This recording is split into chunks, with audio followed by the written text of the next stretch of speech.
Hi. Okay, just a quick one. For decades, I've been a very strong advocate for good governance in Nigeria, particularly northern Nigeria.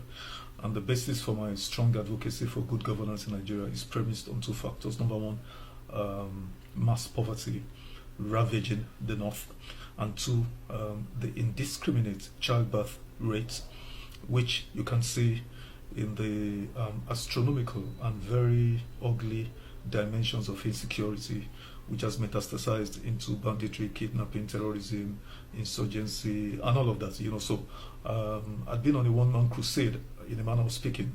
Even when I got my TV platform, my show, I've devoted enormous time, intellect to providing or proffering ideas to solving the economic quagmire of northern Nigeria. And a couple of weeks ago, Governor Fayose came under heavy fire, speaking literally, for sharing his experience with a security guard in northern Nigeria who had maybe 18 children and many wives. I have an experience to share as well, maybe 7 years ago. So whenever I travel out of the country, I use a cab guy who takes me to the airport. So on this particular day, I was, on my usual trip out of the country, and my daughter called while we were in the car going to the airport, and she was, asking me, away at the airport. I said, no, we're still on the road. Okay, so why am I not traveling with her? So I had to explain to her, no, this is a business trip. It's not a pleasure trip and all of that. Anyway, so we ended the conversation, and then this cab guy, asked me if I'm okay. I said, yeah, I'm okay. Why? He says, how come I have only one child? So I said, well, that's what I feel like, it's what I can, if I wanted 11 or 12, I could. So that prompted me to ask him, so how many do you have? So he said he had 17 and 4 wives. And as we spoke, 3 of the wives were expecting. Okay, so that prompted, the next question from me, which was, so how do you care for them? You are just a cab driver, And he says, no, his responsibility is to birth the children. It is God's responsibility to care for the children. That gave me a stunning, revelation into the psychology or mindset of an average northern commoner.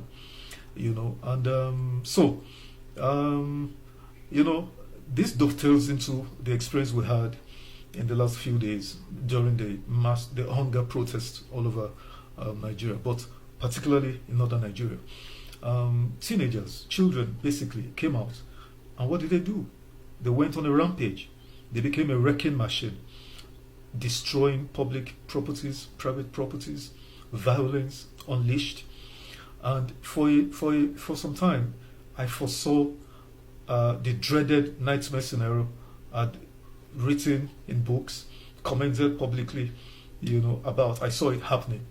The nightmare scenario that when this horde of ill-equipped, uneducated, hungry children, take to the streets, everybody will scamper for their lives. So, northern leaders for decades have failed northern, children. The kinds of responsible and God-fearing leadership that that we had from 1954 to 1966 under the legendary and great Sir Ahmadu Bello of blessed memory, we've not had for decades, particularly since 1999. Successive governors of the different states in northern Nigeria failed miserably. They failed abysmally.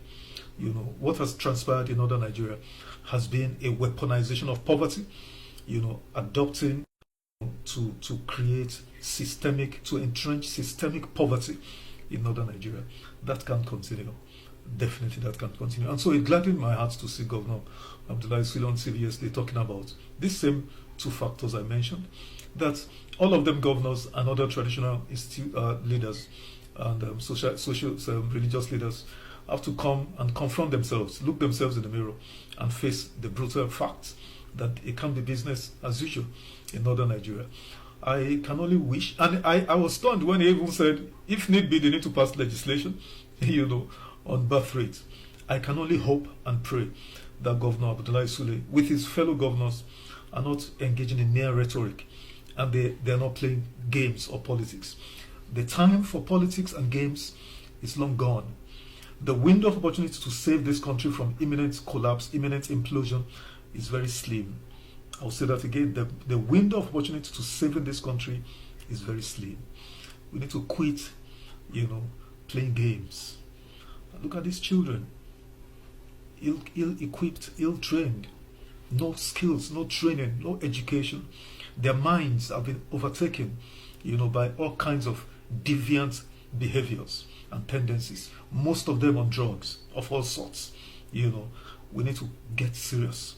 Northern leaders, you guys need to get serious and provide leadership and save this country from imminent, collapse. That's all I have to say. I wish you all the best. Thank you.